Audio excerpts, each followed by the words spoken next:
चलिए आज हम स्टार्ट करते हैं सैलरी के रिमेनिंग पार्ट के रिवीजन। हमारा एक ही टॉपिक इसके अंदर पेंडिंग था, वो था perquisites that are taxable only in case of specified employees. Right, तो चलिए स्टार्ट करते हैं। स्पेसिफाइड एम्प्लॉयज किनको बोलते हैं? 3 पॉइंट्स गिवन है। इन 3 कंडीशंस में से कोई भी एक कंडीशन अगर सेटिस्फाई हो जाए तो उसको हम बोलेंगे स्पेसिफाइड एम्प्लॉय। पहला क्या है? डायरेक्टर्स। ऐसे डायरेक्टर जो हमारे एम्प्लॉयज़ है उनको हम स्पेसिफाइड एम्प्लॉयज़ कंसिडर करते हैं। क्या सभी डायरेक्टर्स हमारे एम्प्लॉयज़ होते हैं? नहीं। 2 टाइप के डायरेक्टर्स होते हैं, whole time director, part time director. जो होल टाइम डायरेक्टर होते हैं वो ही हमारे एम्प्लॉयज़ माने जाते हैं। नेक्स्ट सेकंड है ऐसे एम्प्लॉयज़ जिनके पास सब्सटेंशियल इंटरेस्ट है in the company. Substantial interest का मतलब 20% और मोर इक्विटी शेयर है, 20% और मोर वोटिंग पावर। तो ऐसे एम्प्लॉयज़ को भी हम क्या मान लेते हैं? Specified employees. और थर्ड और मोस्ट इंपॉर्टेंट क्या है? Employees drawing in excess of 4 lakh.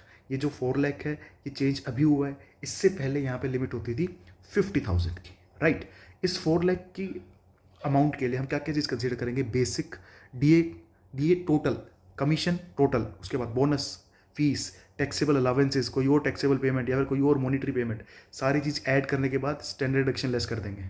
और जो भी और डिडक्शंस अपने को मिलते हैं सेक्शन 16 की, वो सारी डिडक्शंस लेस कर देंगे। अगर वो अमाउंट 4 लाख से ज़्यादा है तो वो एम्प्लॉय को हम क्या मान लेंगे? Specified employees. तो ये थी डेफिनेशन स्पेसिफाइड एम्प्लॉयज़ की। अब हम देखेंगे ऐसे परक्विजिट्स जो टैक्सेबल है किसके लिए? सिर्फ स्पेसिफाइड एम्प्लॉयज़ के लिए। इसके अंदर फर्स्ट आता है प्रोविजन ऑफ स्वीपर या गार्डनर, या फिर बात कर रहे हैं हम सर्वेंट की। देखो, अगर एम्प्लॉय को एम्प्लॉयर से सर्वेंट की फैसिलिटी मिली है, राइट, तो वो टैक्सेबल होगा सिर्फ स्पेसिफाइड एम्प्लॉयज़ के लिए। लेकिन अगर केस ऐसा है कि एम्प्लॉय ने खुद ने सर्वेंट अपॉइंट करा है, राइट, और सर्वेंट की जो सैलरी है वो पे किसने कर दी? एम्प्लॉयर ने। तो इस केस में देखो, obligation of employee met by employer, ये केस बन जाता है। इस केस में परक्विजिट टैक्सेबल होगा सभी एम्प्लॉयज़ के लिए। लेकिन अगर सर्वेंट को अपॉइंट भी एम्प्लॉयर ने किया होता तो वो टैक्सेबल किसके लिए होता? सिर्फ स्पेसिफाइड एम्प्लॉय के लिए। और लास्ट में एक चीज़ सेम है कि अमाउंट रिकवर्ड फ्रॉम एम्प्लॉय क्या है, वो हम परक्विजिट वैल्यू में से क्या कर देंगे? लेस। नेक्स्ट जो है इतना रेलेवेंट नहीं है, फैसिलिटी ऑफ गैस, इलेक्ट्रिसिटी या वाटर।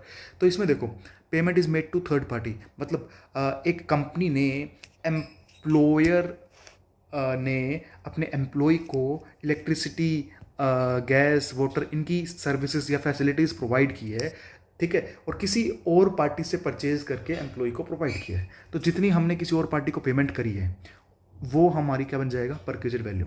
और जो हमने एम्प्लॉय से रिकवर किया अमाउंट उसको हम क्या कर देंगे? इसमें से लेस कर देंगे। ये वाला केस क्या? If supplies made by the employer, मतलब एक इलेक्ट्रिसिटी कंपनी ने अपने एम्प्लॉयज़ को क्या प्रोवाइड किया? फ्री इलेक्ट्रिसिटी प्रोवाइड की है, ठीक है। तो इसमें कॉस्ट ऑफ द एम्प्लॉयर क्या बन जाएगा? Perquisite value. Amount recovered from employee को हम क्या कर देंगे? लेस, ठीक है। इतना ज़्यादा रेलेवेंट नहीं है, इस पर इतना ज़्यादा ध्यान भी नहीं देना है। इसके बाद नेक्स्ट, फ्री और कंसेशनल एजुकेशन फैसिलिटीज़। देखिए डिफरेंट, ये अलग है। पहले हमने देखा था एजुकेशन अलावेंस, ये अलग है। एजुकेशन फैसिलिटी, एजुकेशन अलावेंस अलग था, एजुकेशन फैसिलिटी अलग है। ये एजुकेशन फैसिलिटी वैसे टैक्सेबल किसके लिए? सिर्फ स्पेसिफाइड एम्प्लॉयज़ के लिए। लेकिन यहाँ ये फर्स्ट पैराग्राफ में क्या लिखा हुआ है? लेकिन सपोज ऐसा केस है कि एम्प्लॉय ने अपने बच्चों का एडमिशन किसी स्कूल में करा रखा था, तो उस स्कूल की फीस पे करने की रिस्पॉन्सिबिलिटी किसकी थी? एम्प्लॉय की थी। पे किसने कर दी? एम्प्लॉयर ने। Obligation of employee met by employer, ये वाला परक्विजिट टैक्सेबल किसके लिए हो जाएगा? ऑल एम्प्लॉयज़ के लिए। अदरवाइज ये परक्विजिट टैक्सेबल किसके लिए होता है? सिर्फ स्पेसिफाइड एम्प्लॉयज़ के लिए। देखो 2 केस है, अपने को ध्यान सिर्फ एक पे देना है, चाइल्ड वाले पे, कि एम्प्लॉयर ने एजुकेशन की फैसिलिटी दी है किसको? एम्प्लॉय के चाइल्ड को। 2 पॉसिबिलिटीज़ है। स्कूल किसका था? एम्प्लॉयर का ही स्कूल था, या फिर किसी और स्कूल में। एम्प्लॉयर के स्कूल में एम्प्लॉय के बच्चे पढ़ रहे हैं, या किसी और स्कूल में एम्प्लॉय के बच्चे पढ़ रहे हैं, फीस कौन पे कर रहा है? एम्प्लॉयर। अगर एम्प्लॉयर का ही स्कूल था तो परक्विजिट वैल्यू क्या आएगा? कॉस्ट इन सिमिलर इंस्टीट्यूशन, वैसा ही स्कूल कोई और होगा मार्केट के अंदर, उसकी फीस कितनी है? माइनस 1000 पर मंथ पर चाइल्ड। 1000 मतलब फीस अगर 1500 पर मंथ थी, ठीक है, किसी और स्कूल की, तो परक्विजिट वैल्यू क्या आएगी? 1500 माइनस 1000, 500 पर मंथ पर चाइल्ड। यहाँ पे 2 वाला जो रूल होता है वो नहीं लगेगा, नंबर ऑफ चाइल्ड की कोई रिस्ट्रिक्शन यहाँ पे नहीं है। लेकिन कोई और स्कूल है, एम्प्लॉयर का खुद का स्कूल नहीं है, किसी और स्कूल में एम्प्लॉयर ने अपने एम्प्लॉय के बच्चों को पढ़ने की फैसिलिटी प्रोवाइड की है, तो जितना भी एम्प्लॉयर ने खर्चा करा है वो एम्प्लॉय की सैलरी में क्या हो जाएगा? ऐड। याद रखना है कि यहाँ पे 1000 वाला जो ये बेनिफिट है ये नहीं मिलेगा, ठीक है। हाँ, एक और आपको चीज़ याद रखनी है कि मॉड्यूल में जहाँ पे क्वेश्चंस गिवन है इस टॉपिक का, तो वहाँ पे ना 2 अल्टरनेट व्यूज़ गिवन है इस पॉइंट के ऊपर, कि सपोज एम्प्लॉयर ने एम्प्लॉय के बच्चों को खुद के स्कूल में पढ़ाया और cost of similar institution they रखी है ₹1200 पर मंथ, ठीक है। तो देखो 2 अल्टरनेट आंसर क्या क्या पॉसिबल है? 1200 जो कि 1000 से ज़्यादा है, तो एक तो हम ये कर सकते हैं कि 1200 माइनस 1000, 200 पर मंथ टैक्सेबल हो गया। दूसरा क्या पॉसिबिलिटी है कि 1200 1000 से ज़्यादा है तो पूरा 1200 को 1200 क्या हो जाएगा, टैक्सेबल। दोनों ही ट्रीटमेंट सही है, कोई भी हम फॉलो कर सकते हैं, राइट। इसके बाद नेक्स्ट परक्विजिट देखो, कंसेशनल टिकट्स। तो यहाँ पे क्या है, employees of railways and airlines, railways ने या फिर एयरलाइंस ने अपने एम्प्लॉइज़ को फ्री में टिकट्स दी, परक्विजिट वैल्यू क्या आएगी सर, टेल। किसी और ट्रांसपोर्ट कंपनी ने अपने एम्प्लॉइज़ को टिकट दी तो price charge from public minus amount recovered, ये क्या बन जाएगा हमारा, परक्विजिट वैल्यू। ये भी इतना रेलेवेंट नहीं है एग्जाम के लिए। फिर एक डेफिनेशन है मेंबर ऑफ हाउस होल्ड, किसको बोलते हैं, not much relevant for our exam. Next देखिए, मोटर कार का परक्विजिट टैक्सेबल किसके लिए सर, ये भी सर टैक्सेबल किसके लिए होता है सर, सिर्फ स्पेसिफाइड एम्प्लॉय के लिए, ठीक है। क्या इसमें हम उसको कार परमानेंटली दे रहे हैं कि भाई तेरी गाड़ी होगी अब तेरे को रखनी, नहीं।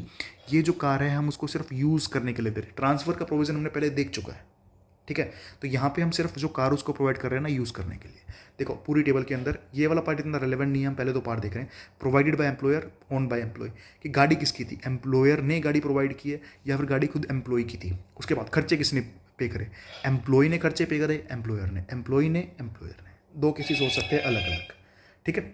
अब आगे देखिए, यूजेस तीन पॉसिबल है, या तो ऑफिशियल पर्पस के लिए, पर्सनल पर्पस के लिए, पार्टली ऑफिशियल पार्टली पर्सनल। तो याद रखना है अपने को, स्टार्टिंग से देखो, गाड़ी एम्प्लॉयर की है, expenses met by employee. Official purpose, भाई कभी भी ऑफिशियल पर्पस के लिए कोई हमने कार प्रोवाइड की, कुछ भी टैक्सेबल नहीं होगा। दोबारा देखो स्टार्टिंग से, गाड़ी एम्प्लॉयर की, खर्चे किसके, एम्प्लॉय के। पर्सनल पर्पस के लिए अगर प्रोवाइड किए तो 10% ऑफ कॉस्ट और actual hire charges, which ever is lower आएगा हायर आएगा, कुछ भी नहीं आएगा। अगर गाड़ी एम्प्लॉयर ओन करता था तो 10% ऑफ कॉस्ट, गाड़ी एम्प्लॉयर ने कहीं से किराए पे लेके फिर एम्प्लॉय को दी है, hire charges, as the case may be, right. तीसरा केस देखिए, गाड़ी एम्प्लॉयर की, खर्चे कौन पे कर रहा है, employee, partly official partly personal use है। तो अगर स्मॉल कार है, स्मॉल कार किसको बोलेंगे, 1600 सीसी तक की कैपेसिटी की कार है तो 600 पर मंथ।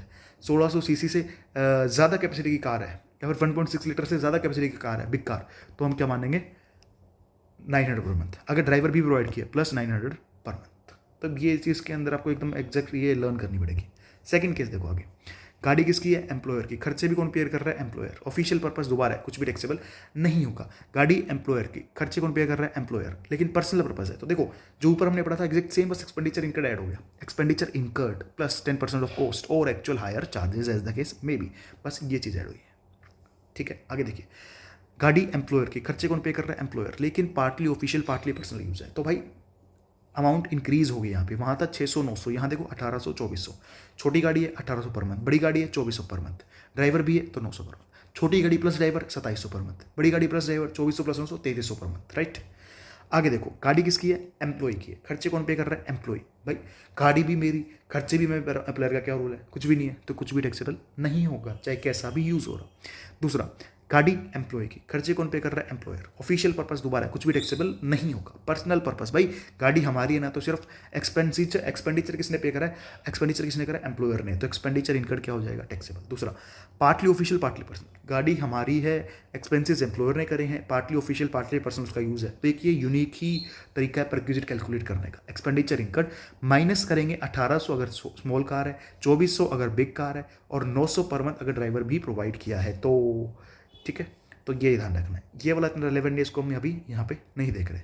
नेक्स्ट देखो, अगर क्वेश्चन में ऐसा आ जाए कि एम्प्लॉयर ने गाड़ी प्रोवाइड किया एम्प्लॉय को for commuting from residence to office, मतलब घर से ऑफिस, ऑफिस से घर जाने के लिए, तो भाई कुछ भी टैक्सेबल नहीं होगा। सेकंड, ये वाला पॉइंट कि भाई एम्प्लॉयर ने एम्प्लॉय को एक से ज़्यादा गाड़ियाँ प्रोवाइड की है और पार्टली ऑफिशियल पार्टली पर्सनल के लिए प्रोवाइड की है, तो भाई क्या माना जाएगा कि उनमें से एक गाड़ी तो पार्टली ऑफिशियल पार्टली पर्सनल है और बाकी जो भी है वो सारी फुली पर्सनल मानी जाएगी। ये हमारे पास ऑप्शन है कि किसी एक को भी हम मान सकते हैं पार्टली ऑफिशियल पार्टली पर्सनल, और बाकी सबको हमें मानना पड़ेगा फुली पर्सनल। ये दोनों पॉइंट्स इतने रेलेवेंट नहीं है तो इसको हम कंसीडर नहीं कर रहे। फिफ्थ पॉइंट कि इस कार वाली टेबल के अंदर जहाँ पे भी 600 900 1800 और 2400 का यूज़ हुआ है, उन सारे केसेस के अंदर हम अमाउंट रिकवर्ड फ्रॉम एम्प्लॉय को लेस नहीं करेंगे। देखो फिफ्थ में क्या लिखा हुआ है, amount recovered from employee to be reduce from perquisite value except in case where figures of 600 900 1800 and 2400 and 2400 are used, right, ठीक है। आगे देखिए, ये हमने डायरेक्टली एक क्वेश्चन से देख लिया था कि जहाँ पे हम पिछले सालों के एरियर्स करंट प्रीवियस ईयर के अंदर मिल रहे थे तो अपने को रिलीफ मिल जाएगा। ये हमने मॉड्यूल के क्वेश्चन से डायरेक्टली कवर कर लिया था क्लास में। नेक्स्ट ये भी हमने डायरेक्ट क्वेश्चन से कंप्लीट कर लिया था कि एम्प्लॉयर का कंट्रीब्यूशन अगर 7.5 लाख से ज़्यादा हो, एम्प्लॉय का कंट्रीब्यूशन जो है वो 2.5 लाख से ज़्यादा हो टुवर्ड्स RPF, तो क्या टैक्सेबल होता है। ये हमने कंप्लीट एक क्वेश्चन से देख लिया था, राइट। और ये एग्जाम्पशंस भी थे 3-4 इसके पॉइंट्स जो हमने क्लास में कर लिए थे, वो आप अपने आप भी एक बार रीड कर सकते हो। तो इसी के साथ सैलरी वाले चैप्टर की हमारी रिवीजन हो चुकी है कंप्लीट।